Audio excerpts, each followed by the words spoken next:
এক গুনাহগার ব্যক্তি প্রতিদিনই পাপ করত।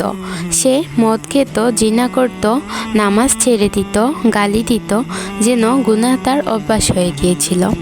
একদিন সে এক আলেমের কাছে গেল।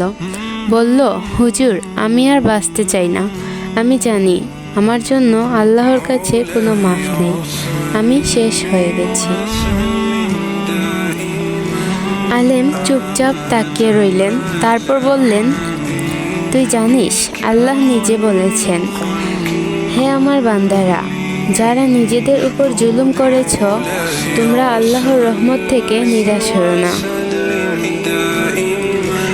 তুই যে পাপ করিস সেটা বড় হতে পারে, কিন্তু আল্লাহর রহমত তার থেকেও অনেক বড়। তুই যদি মন থেকে তওবা করিস, আল্লাহ তোকে মাফ করে দিবেন, ঠিক যেমন নতুন জন্ম নিলি আজ। সেই ব্যক্তি কাঁদতে কাঁদতে সিজদায় পড়ে গেল।